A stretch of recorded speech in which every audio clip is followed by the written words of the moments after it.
Jai Masters. Spiritual growth is actually very, very simple. We make it very, very difficult, therefore it's difficult. What is really going on in the deepest sense? There is this thing called consciousness, awareness. Awareness of what? Everything. Awareness is just awareness. Just like a light can shine on many things, but it's the same light. The sun shines on everything, but it's just the sun. It's just light falling on things. The light is the same. The light emanating from the sun is the same. The rays are the same. They fall on different things, illumine different things. Therefore, the things look different because they're illumined and lit up by the light. But the light is not different just because it's hitting different things or shining on different things. That shouldn't be hard to understand. It's reasonable. Consciousness, that's what they call it, the light of consciousness. Because the properties of consciousness are similar, not the same as, but similar to the properties of light. Consciousness shines or emanates or projects onto objects. The consciousness doesn't actually go anywhere. The sun doesn't go anywhere. It just sits out there 93 million miles away, and it emanates. I like that word. It emanates itself. The rays are no different than the sun. They're just emanating from the sun. So consciousness doesn't go anywhere. You can sit in this chair or wherever you're sitting, and you can look at your hand. Then you're conscious of your hand. If you really stare at your hand, focus completely on your hand, then there's nothing else anywhere, because your consciousness is only aware of your hand. If you take your hand down, you see a broad spectrum. You didn't go anywhere. You just stopped focusing your consciousness on a particular object. And all of a sudden your consciousness is able to fall on more things. Like a light that's focused one-pointedly on something, a spotlight, versus a broad beam of light. So your consciousness can focus anywhere you want it into a tiny little spot. Just focus on that. Or it can focus on everything. But you didn't go anywhere, did you? Please understand this. You're just like the sun. The sun stays where it is, but it shines. So your consciousness emanates out, but it can focus on a given object. Another way to feel the nature of consciousness is your body. If you focus on your toe, especially if a hammer falls on your toe, it will happen naturally, all of your consciousness will go to your toe. You won't feel your hand, you won't feel your head, you won't feel your thighs, you only feel your toe. But right now, I don't want you to move, don't do anything. Can you feel your whole body? Can you feel your whole body? Can you feel your feet? Don't touch them, I just want to know. Do you know you have feet? How do you know? You feel them, don't you? Can you feel your hands and your feet at the same time? Can you feel your arms and your hands and your legs and your feet at the same time? Or you can feel just your toe. So consciousness is able to be everywhere in your body. It's not in one place, then you move it somewhere. You can focus on just one thing, and you do if something hurts more than something else, or something feels good more than something else, you focus on it. But that's consciousness focusing on it. It doesn't have to. I love what we just did. This is yoga. We're talking something very deep. The fact that you can feel your whole body simultaneously. What's the time difference between when you feel your hand and you feel your feet? 0. They're simultaneous. Nothing has to go anywhere. Why? Because it's everywhere. So in relationship to your body, your consciousness is omnipresent. Is it not true that your consciousness is simultaneously on every part of your body if you want it to? All right, if you focus on it. Well, that's pretty neat. But you can also focus it on something smaller. The consciousness did not change. You did not move. You didn't do anything. It's just a question of focus. Focus of consciousness. Okay. If you get that, and I know you do, the rest is simple. The rest, I'm telling you, It's not simple to do. Like right now I said, can you feel your body all at once? You said yes. Have you ever got lost in thought? Okay, what does that mean? Who got lost? Your consciousness was not focused on your body. Did you still have a body? I bet you weren't feeling your feet and your hands. You were focused on your thoughts. Where did you have to go to get focused on your thoughts? Nowheres. Is it the same consciousness that got lost in your thought as the consciousness that was feeling your hands and your feet, but you weren't focusing on your hands and feet, you were focused on your thoughts? What about your feelings? Do any of you ever have feelings? Emotions, that kind of thing, you know what I mean? I don't have to describe it, do I? Can you get lost in your emotions? Can you just can't think straight? Since this happened, or since she died, or since he left me, I can't even think straight. I can't do any math. I can't go to school. I can't do anything. I'm an emotional mess. Whoa, congratulations. Can you feel your body? No. Can you use your mind? No. Did your mind break? No. It's the same mind. Did your body break? No. It's the same body. It's just that your consciousness, which is the same consciousness, is now absorbed, focused, lost in your emotions. That's pretty important to know that can happen. In fact, my new book, Living Untethered, it starts with the premise that you're in there and that you can be focused on your mind, you can be focused on your emotions, you can be focused on your body, or you can get lost in an object in the outside world. I call it a three-ring circus. The outside, the heart, and the mind. Then the question becomes, who are you that is experiencing this? Because it's the same you who gets lost in your emotions, but what about if you have a really bad emotion? Really bad one, jealousy, insecurity, fear, something like that. Let's say you have a really good emotion. Love, excitement, proud. Is it the same you that experiences both of those? Is it the same you that experiences your emotion when they're messed up as the you experiences your emotion when they're wonderful? Obviously, it's the same you. That word I, use the word I. I was feeling terrible, then I was feeling good. I was really upset, then something happened, and somebody called, and I was doing much better. I. You use the word I for your focus of consciousness. Okay? It's the same. You have no idea how important this is. Believe it or not, this is the essence of spirituality. What is? Your emotions are not the essence of spirituality. You who's aware of your emotions is the essence of spirituality. You're the consciousness. Your mind is neither good nor bad nor right nor wrong. It's something you're aware of. Are you aware that sometimes you have bad thoughts? Are you aware that sometimes you have good thoughts? Are you aware that sometimes it gets quiet? I hope. And sometimes it's not so noisy in there? Can you go, and most cannot, but it's okay, can you go deep in meditation and come back and say, wow, that's the first time my thoughts completely stopped. There were no thoughts. How do you know? It is not as important that there were no thoughts as it is who was there when there were thoughts and who was there when there weren't thoughts. Who was there when love was flowing and who was there when insecurity and fear and jealousy were flowing. Isn't it the same you? That's what it means by the self. That is what the Atman is. That is what the soul is. The essence of your being. You can be aware of lots of things. Your foot, your hand, your mind, your thoughts, your emotions. Oh, proliferate, right? How many things can you be aware of? A clock, a picture, a wall, a knot in the wall? I mean, lots of things you can be aware of, can't you? It's always the same you, though, isn't it? So if someone says, what is the essence of your being? It is your consciousness. It's not your body.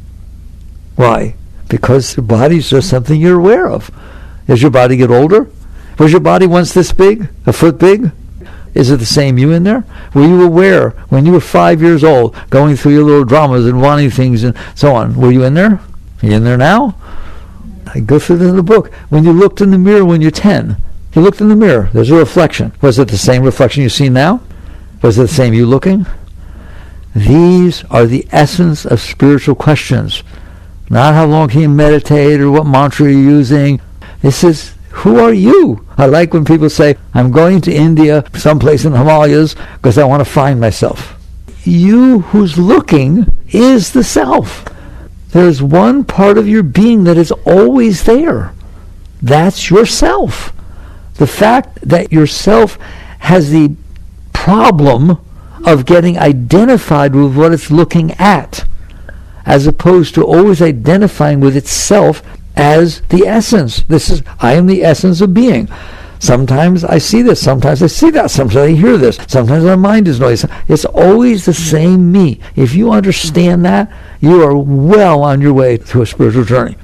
Because the only problem is you don't have to find yourself. You are the self. You're always the self. The problem is, and there is a problem, that you identify with what you're looking at or listening to. We call it the object of consciousness, as opposed to identifying with the consciousness. If it's always you in there, then why don't you just be you? You'll never have another problem for the rest of your life, I assure you. Never. You'll sit there and say, boy, is my mind messed up. How about you? I'm not messed up. I'm just noticing a mind that's messed up. Yesterday it was fine. Then somebody said something, and now it's being weird. Do you care? Why would I care? It'll change tomorrow, don't worry. You just go through its change. What about your emotions? They're hilarious. They're like popcorn. You look at someone and say, hey, Joan, and she doesn't turn around for the rest of the day. Doing all that weird stuff. Well, what did I do wrong? What did I say? So there's nothing wrong with that. Real spirituality doesn't tell you, stop your mind, make sure your emotions are nice. It sits there and says, be you. Be the self. Be the self. Know that I am the self. And there's a mind in there that gets weird. There's a heart in there that gets weird. There's a body in there that can feel really good, can feel tired, can feel pain. It can do all kinds of things, doesn't it? How do you know? How do you know you're hungry? How do you know your toe hurts? Because I'm conscious. And you eventually come back to realize that is the essence of your being, the essence of spirituality. Now, at some point, somebody who hasn't explored this deep enough could say, well, so what? What's that got to do with my life? How about everything? What do you mean? We know that the body has a nature. It can feel pleasure, it can feel pain, it can feel hot, it can feel cold, it can feel hungry, it can feel satisfied, it has drives. The body has a nature. How do you know? Because I'm conscious. The mind has a nature. Psychology studies it all the time. Mommy did that to you when you were young, now you're this. Now the mind gets this way, the emotions are a different way, because a different thing happened to you. How do you know? How do you know? You're in there. That's how you know. The heart's just emanating emotions. You're the one who's conscious of them. And so eventually you come down to the point that every part of your being, your mind has a nature. Psychology studies that. Your emotions have a nature. They study that too. Why are you being the way you are? Because mommy did this and that. That's Freud. Somebody did something. And it left it in there since you're little, and now you're sensitive about, sensitive about some subjects. That's because it's in there. So go study psychology. It's fine. It's wonderful. But more important, spirituality doesn't study psychology. Some people say spirituality and psychology are the same. It's very important that you work through your psychology so that you're not so caught in your psychology that you understand that you're the one who's noticing your psychology. You're noticing that the heart hurts. You're noticing that the heart's happy. You're noticing that it fell in love. What happened? What do you mean it fell in love? There's all these beautiful energy and beautiful emotions coming up from my heart, aiming out towards somebody. How do you know? How do you know that's happening? Because I'm in here. Spirituality is about who's in there. Psychology is about why are these things happening. That's the human aspect of your being. But like some people say, I'm only human. How do you know? Just keep coming back to how do you know? And you will eventually realize that you who's in there, the essence of your being, not your thoughts about you, but you who notices the thoughts, has a nature. That's spirituality. Not studying psychology, the nature of the mind, the nature of the heart, or physiology, the nature of the body. Those are good things. There's nothing wrong with studying and learning about those things. But understand that you are the consciousness that is aware of those things. You are not those things. If the mind stops talking, you're still there. If the mind gets noisy, you're still there. If the heart's filled with love, you're still there. If the heart hurts a lot, you're still there. It's you. What is the nature of self? What is the nature of Atman? What is the nature of soul? It has a nature. But you don't know that. Why? Because if the sun is in the sky shining all these beautiful rays, but you're only paying attention to what they fall on. Look how pretty that is. Look how broken that is. It's illuminating. If it wasn't there, it'd be dark. You wouldn't see anything. But it's illuminating things, and you're only paying attention to what it's illuminating. You're not paying attention to the nature of light, or the nature of the source of light. And that's what we do with the self. We pay attention to what consciousness falls on. The emotions, the thoughts, what we see through our eyes, pick up through our senses. Consciousness is what's aware of that. All the rest is something you're aware of. We say subject, object. The consciousness is the subject. It's always the same, but there's all these objects. What would happen And we'll teach how in a moment. But what would happen if you managed to not do that? Not do what? Not have thoughts? No, I didn't say that. Not get lost in the thoughts enough to where you think they're you. The teachings are as follows. If your mind says, I loved him so much, how could he have left me? That is no different than your mind saying, look, there's a cloud out there. It's a thought. All thoughts are the same. There's something that emanate from your psyche, and you are the consciousness that's experiencing them.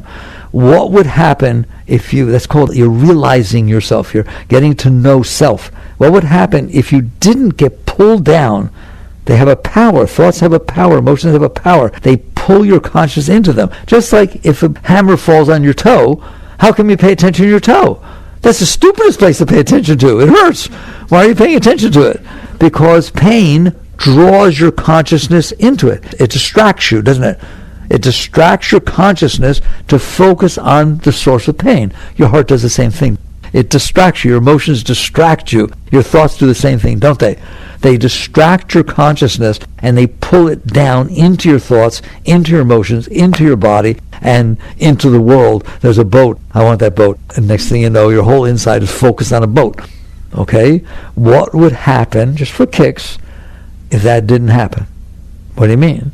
What would happen if somehow, and we'll talk about it, but I want to talk about a high spiritual state for a moment. What would happen if your consciousness, your center of consciousness, we call it, the center of consciousness, the source of where your consciousness is emanating from, do you feel your heart pull you into it? Do you feel emotions pull? Hard to not do it, isn't it? They keep pulling. Have you ever had thoughts you can't get rid of? Well, what do you mean you can't get rid of them? They're yours, but they keep pulling you into them. That pull is what I'm talking about. What if you became a great being, just touch, you're all now great beings, and that didn't happen anymore? I didn't have emotions. No, you have emotions. I didn't have thoughts. Yes, you have thoughts, but you don't get pulled into them. You stay centered, clear, in the seat of self, and you feel the nature of your being aware of the thought. If you don't want to be aware of it, I told you to send your consciousness down to your foot, didn't I? And then your hands. You did it, didn't you? No problem. Well, who said it has to go down to the thought? I say you have a thought. Boss tells you to come in and talk to me tomorrow. You feel uncomfortable about it. I don't know what he's going to talk about. What did I do wrong? Your mind can do that, can't it? Okay, and you feel anxiety. So what? That's a stupid place to put your consciousness. It's not going to fix anything. You're going to find out tomorrow what happens. So wouldn't it be nice to be able to sleep well that night and not worry about anything and just say to the thoughts, it's okay. I'm not going to pay attention to you right now. I won't suppress you. You just do whatever you want. I'm going to stay seated in the seat of consciousness. And what would that be like? Consciousness has a nature. Its nature is beyond your comprehension. And that's why people miss spirituality. The nature of consciousness itself is ecstasy. Why? There's no why. It's its nature. It feels joy. It feels love. It feels inspiration. It's expansive. You just feel this tremendous expansive energy moving all through you and above you, and you're just emanating this light like the sun does. If you're not focusing on what the rays fall on, and you focus on the sun, that's a whole other experience, isn't it? That's the light of consciousness. That's the source and the nature and the seat of consciousness. You are the sun. You are a pure, beautiful, beautiful being made in the image of God. That's what's back there. How you like that? Right? So if you want to understand spirituality, Muktananda said it very nicely. Meditate on the self. Honor and worship your own being, for God dwells within you as you. The trouble is you think you're what you look at. You think you're your ego. I like this, I don't like that. And I can't believe he said that to me, because that you think you're that. No, you're the one that's aware of that. See the difference? You're the pure consciousness that is aware of what you're looking at. But we'll talk in a moment. I promised I would. That's not all that easy to get off of that, is it? It has a pull, and it pulls you into it. I want to talk about what would happen if it didn't. That's what spirituality is what is the nature of self. It is pure bliss. It is pure ecstasy. It is nirvana. That's why they use the word nirvana. Where did the great masters go? Into that. Where did Christ go? Or maybe he was always there. When he said, my Father and I are one, what does that mean? That he's there. He's merged with all consciousness. And so basically, as you come back to the seat of self, as opposed to what consciousness is shining on, as you come back to the seat of consciousness, you do indeed experience this energy. That energy has been called spirit, it's been called chi, it's been called shakti. And people feel it at different levels. The great masters of different traditions, experience that enough to intoxicate themselves. Ramakrishna, those pictures above the door over there. Oh, was he gone? Gone where? Into that energy. Since he was 6 years old, at 6 years old, he's walking through the paddy fields, and it was the monsoon season, so the sky was pitch black, and some egrets, white flock of birds, flew across the black sky. And how nature can knock you into a nice state, like the sunset can do that, right? He looked up at that and passed out. He just fell over backwards. For days, he stayed in that state. It wasn't until he was much older they realized he was falling into the pure state of pure consciousness. He ended up being one of the greatest masters ever walked the face of the earth. As a grown man, every single day, one of his disciples had to walk behind him, because at any moment he would see something that made him think of God, and every hair on his body would stand on end. Tears would pour down his eyes. His arm would go up in the air in pure ecstasy and fall over backwards. So somebody has to walk behind the master. What we're talking about, what's back there, is really high. It's really beautiful. And let's go really crazy, all right? Ramakrishna, I don't know if he ever went to school. I don't know his whole history at that level, but he didn't graduate college or anything. Surgeons would go to him, heart surgeons before surgery, prime ministers, the head of the countries would have him to dinner and come ask him advice. He was so clear, he had such a tie to something greater than himself, that he just had all this wisdom and all this knowledge. It's a very great being. That's one great master. There are great masters, and you are it. Soham, I am he. That's who you are, not I am scared and I'm afraid and I don't like what he did. That's what you're doing with your eye, right? A great mantra is Soham, Soham, I am he, I am he.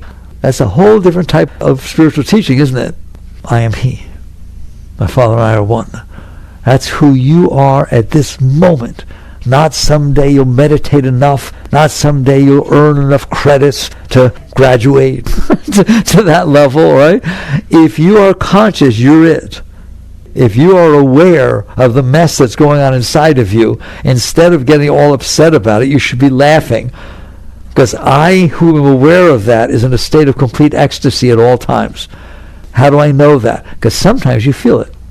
Sometimes something happens and you open, and you feel love, don't you? And you feel joy, and you feel inspiration, and you feel all excited you can take on the world. And sometimes you're like a wet dish rag. I can't do anything. I'm so tired. I'm so scared, and I'm insecure. Right or wrong? When you are open, meaning you're not focusing on the garbage that's down there, and you're not focusing on that stuff, you're going to think of yourself as whatever you're focusing on. And so if you focus on the garbage, you get drawn down. If somehow something nice happens, somebody says something nice to you, you get an A, you win the lottery, you get a new car, or you get married, all kinds of nice things happen, don't they? During those times, you're open and you're more elevated. And so the consciousness doesn't get pulled down. And sometimes you love somebody, you're with them, and the first kiss or a hug or something, you can go bye-bye, can't you? The one I like the most is like this. Let's say you really love somebody and you haven't seen them for a while. And you really love, there's tremendous love pouring between them. And now you run and you hold each other. And you're just in it. When you're in it and it's happening to you, are your eyes open or closed? They're closed. Well, I thought you loved the guy. I thought you missed him. I don't understand. Because what's going on inside of you is so beautiful that you can't come out. You have to meditate to go there, do you? What is that that's going on inside of you? I'm telling you, it's there all the time. Well, how come it only happened when this guy or girl showed up? That's your psyche. Your psyche is programmed to only open under certain circumstances and close under other ones. So that's going on inside of you. But you're busy hanging out with the object instead of the subject. So now we've defined spirituality very deeply, haven't we? You are it. Tatvamasi, it's another Sanskrit. What does Tatvamasi mean? Thou art that. Isn't that beautiful? You in there, who's looking at whatever you're looking at, is the highest being that walked the face of the earth. Well, why don't I know that? Because you're busy identifying with what you're looking at instead of identifying with the one who's looking. Are we now clear? Because if you understand that, you understand spirituality. That is the essence of it. So what do I do about it? I'm not a big technique. I don't teach how to meditate. I don't teach all this stuff. Other people do, and that's wonderful. I don't teach how to do yoga. I just teach you this stuff. I teach you why you would do yoga. I teach you why you would meditate. But you find your own techniques. You'll figure out how to get dressed in the morning. You figure out how to go to school. Figure out how to drive a car. If you want to do it, you figure it out. You want to figure out who you are? Understand that you are getting drawn down into your thoughts and your emotions, and the world outside is affecting your thoughts and emotions, isn't it? It affects your thoughts and emotions, and then you get pulled down into them. So now you're lost in the objects of consciousness instead of centering, being seated in the seat of consciousness. So what do I do about that? Why am I not there? Because you're being pulled down into the object of consciousness. Why? Because it's a habit. It's a very, very strong habit. Ego is a very strong habit, isn't it? Somebody says something, let's say you have a wonderful day, it's beautiful, temperature's perfect, and somebody just invited you out that you always wanted to go out with, right? And then somebody shows up that you don't get along with and says something to you. You get upset. Why? Why were you willing to come down? You were up. Who cares what somebody says? You're doing wonderful, right? Or you're about to get married to somebody, and before the marriage ceremony, they figure we should always be honest with each other, right? So just before the wedding, they tell you that they've been to jail, and they never told you that before. How you doing? But you didn't tell me this. I didn't think it mattered. So the pull of the personal, let's just call it the personal, the psyche, that which you're programmed. Let's say you were, a wild Hell's Angel chick, and somehow you fell in love with someone who's too straight, but you're doing it, and you had to leave all your friends, right? And then the guy tells you right before the wedding, I really was a biker, and I was in jail for years. I just didn't tell you. Whoa, man, that's great. Come here. It could happen. It's like you're programmed, your psyche is programmed based on your parents and your past experience and your preacher and rabbi and all the experiences you had. They programmed you. Remember what B.F. Skinner said, as a behavioral psychologist? Man is the sum of his learned experiences. You are not the sum of your learned experiences.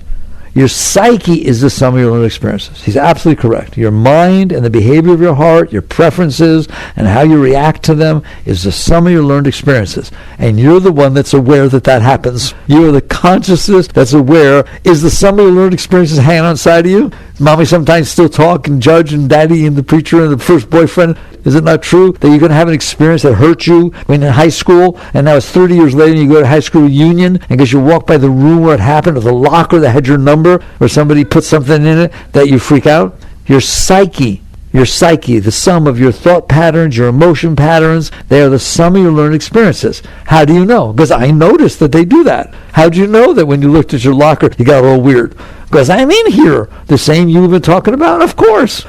So it's not true that you are the sum of your learned experiences. Your psyche is the sum of your learned experiences. You are the consciousness, the awareness, the indwelling being. But psychology doesn't study that. They study what you're aware of, right? Which is wonderful. Somebody needs to study that. There's nothing wrong with that. There's nothing wrong with that. And therapists can help. It's all wonderful, and you'll get that help. But just understand, you don't need any help. You're in ecstasy no matter what. That is the state of your being. But you can be aware of a personal self that mourns because somebody died, or feels love because you're around someone that you feel more comfortable with. But just be aware it's the same you that's aware of all this. So how do I work my way back to these higher spiritual states? You do it by noticing that you're noticing. That's called witness consciousness. Witness consciousness. I'm aware that my heart hurts. And if you say to me, what do I do about it? I know you don't want to hear the answer, because I hope you don't have to do anything about it. What do you mean? Be aware that your heart hurts. Don't worry. It'll take a little time to work through the jealousy or the insecurity or the mourning because somebody died or somebody left you. That's how it is. You've got a human heart, don't you? You got a human heart. It has human feelings, has human reactions, and you have a human mind. Have you ever noticed that the mind and the heart are in cahoots with each other? That if somebody says something, your heart gets all upset, your mind starts blah, blah, blah, blah, blah. Have you ever noticed that nobody has to say anything? You're minding your own business on a nature trail, and all of a sudden you see a leaf, and it reminds you of the fact that somebody gave you a gold leaf once, but then they left you, and the next thing you know, your mind's going, I can't believe, what did I do wrong? Your heart starts hurting. That's called witness consciousness. You're always aware. The trouble is you can't handle what you're aware of. How's that? I'm going to talk tough to you. Can you handle this stuff? And the answer is no. Somebody says something, you start getting defensive immediately. No, I did not say that. Why'd you say it to me? Or he shouldn't have done that. I can't believe he left me. It was 20 years ago. Can you handle that goes on inside of you? You in unison? No. Okay? That's why it pulls you into it. Because to you that's a big deal. That it says, I can't believe my parents got divorced. It's always bothered me. You're 75 years old. They got divorced when you were 6. We can do better than that, can't we? No, I'm going on a blog for everyone whose parents got divorced and they're over 70 years old. So it's a blog out there, I guarantee you. We're all going to feel sorry for each other. We're going to make a big deal out of it. Okay, go do it. Doesn't mean that from a psychological point of view, that if you suppress things, it's not good to talk about them. Because it is. I'm not taking any of that away. I just want you to be able to come to some place where the highest truth is talked to you, which is you're the highest being walked the face of the earth. You're in a state of joy and ecstasy and love all the time from inside, regardless of what's going on outside. Why don't I know that? Because you're being pulled down into the garbage. You're being pulled down. If you suppress stuff in the past, and we all did, if you suppress stuff, it's still in there. And the stuff you tend to suppress is not the nice stuff, by the way. It's the stuff that hurt. It's the stuff that bothered you. And so you sit there and you push it down. The new book really goes into that, Living Untethered. When you push it down, it's like pushing against a balloon. You push it down, it's going to want to come back up. Or trying to push something down in water. Take a balloon and push it down in water. What's going to happen? You're going to try and come back up. That stuff you push down is always trying to come back up. You have to handle things. You can't push them down because they're going to keep trying to come back up. But we've always pushed them down, haven't we? Every single thing, every day we push stuff down. Somebody says something or doesn't say something, and it's right away, boom, that stuff's going to keep trying to come back up. That's why we can't let go. That's why we get pulled down in there, because we're struggling in there, fighting with all the stuff we stored in there. So basically, as long as that's happening, your stuff's going to get hit, soft spots, whatever you want to call it. Your stuff's going to get hit, and you're going to get pulled down into it because you can't handle it.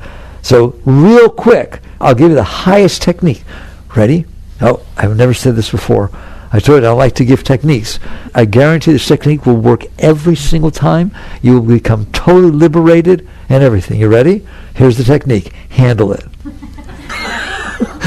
It's only a little funny because it's true. If the problem is that you can't handle it and you shove it down there, and therefore it makes your mind sick and it makes your heart sick and you become sensitive and scared and insecure and everything has to be exactly the way you want for you to be okay, the answer is don't store that stuff down there. If you don't store the stuff down there, it's not going to have that power to pull you into it. Can you not store the stuff down there? Yes. Yes, you can. And the new book goes right down head first into that stuff. How do you not store the stuff down there? Don't start by trying to deal with the stuff that's already down there. That's way too hard. It's like saying, I'm going to play the piano, I'm going to play, Beethoven first, but I never touch the keyboard. No, you're not. You're going to do scales first, aren't you? So basically, you come down, you understand, you start with what I call the low-hanging fruit, the simple little things that happen all day that bother you. Have you noticed things bother you during the day? It's just like, wow, they bother you. The driver in front of you, it's too hot, it's too cold. Oh my God, I got some ketchup on my pants, I got to go to work, my hair is frizzy. Just anything. It all bothers you, doesn't it? My car seems to make a little squeak. What's that all about? I don't have any money, what am I going to do? Okay? We get bothered a lot during the day about things that if we didn't get bothered about them, wouldn't make any difference. And a minute later, they're gone. It's hot. We're in the air conditioning in a minute. The car has a squeak, then it stops. And just all kinds of things happen all day. So you're sitting there bothering yourself. The driver's driving slow in front of you, or he didn't use his blinker. That doesn't bother you. You're bothering yourself about it. That's where you start your spiritual journey. How do you like that? It's easier than asanas, easier than meditation, easier than reading all kinds of books forward and backwards. Just, that's what I want you to do. I want you to go through the day without bothering yourself about things that have no meaning, and you're going to find out your whole life changes. Because then what you're saying is, I understand that the reason I have a mess inside that keeps pulling me into it is because I stored things I couldn't handle. So let me at least start by not putting more in there. You can do it, can't you? Make it a game. It's a video game. Can I go through the day without bothering myself? You try. You start. That's a spiritual practice. How do you like that? It's a spiritual practice. You can use affirmation. You can think about other things. Just don't. Do you have hands in it to push things away? Do you have hands in it to push away thoughts and feelings? And so don't use them. That's the highest asana. Sit on them. Sit on the inner hands. When you're doing an asana and it's tense, what does the teacher tell you to do? Relax through it. Relax into it. Relax through it. That's what I'm telling you to do with this stuff inside. Just relax. Just keep relaxing, so that you're not pushing it down anymore. And what will happen is you'll start to go through days, and people write me all the time, I'm so much happier. I stopped bothering myself about everything, and I'm not so bothered anymore. And so you start doing that, and then all of a sudden what's going to happen is something bigger will come up that you used to really get upset about. And now you look at it and you say, I don't have to get upset about that. It happened 5 years ago. Why am I getting upset about it now? And you work with yourself to let it go. That's called letting go. I can handle this. That's your mantra. I can handle this. I can handle this. I can handle this. And you just start working on yourself. Keep letting go. And you're going to start to feel joy. You're going to start to feel for no reason. You just feel some joy coming up inside of you. Spontaneous joy. And you realize that's what we're talking about. If you don't get pulled down into the garbage, you get to float back into the ecstasy. And more, that's where you get your joy. Who said that to you? Christ. Man does not live by bread alone, but by every word that leaveth the mouth of God. That energy inside is divine spiritual light of energy. And so as you let go of getting pulled down into your stuff, you float back into your higher self. And more, it just happens. It happens I want every day to be your spiritual practice. If you will do this, I guarantee your whole life will change. Doesn't mean you don't get married. Sure, life unfolds. You dance with it. But in here, you're letting go. You're just realizing, I'm in here, and I am capable of feeling joy all the time, love all the time, inspiration all the time. You'll find that you're smarter than you thought you were. Take your SATs again when you don't have all that stuff going on inside of you. If you straighten this stuff up, you're going to find out you're smarter, your memory works better, everything. How about health? Don't they teach you now in alternative medicine and holistic medicine that your thoughts can affect your body, that you can mess up your energy flow and things can get sick and so on? Well, what happens if you didn't do that? But I mean, have all this anxiety inside.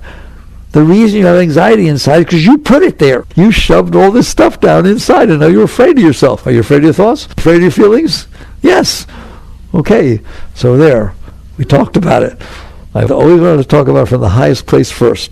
You're a great being. And that means you, not some you haven't found yet. You who's looking out through those eyes. You who's feeling the heart. You who's noticing the thoughts.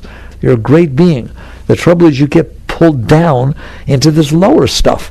Learn to handle life. Learn to handle situations. Learn to not suppress things. Learn to release them when they come back up. If you can do this, you're going to elevate yourself to a beautiful level until eventually, I'm telling you, you will feel ecstasy. You will feel joy welling up inside of you. You are a great being. Everything will open. All the centers will open. You'll become a being of energy, a being of light. How? By letting go of staring at what's not a being of energy. All right. Boy, if you understand these things, I did my job. Seriously. Not that you can do them, you won't do them tomorrow. You work on it. It's the work of a lifetime to reach these very high states. And by the way, you don't just benefit yourself. Look, when you go to somebody who's depressed, is it fun to be around them? Doesn't it pull you down? What about you going around somebody who's high and all that good, beautiful love energy is pouring? It lifts everything, doesn't it? Be that. Be that. Be a great being. Raise yourself. Work on this.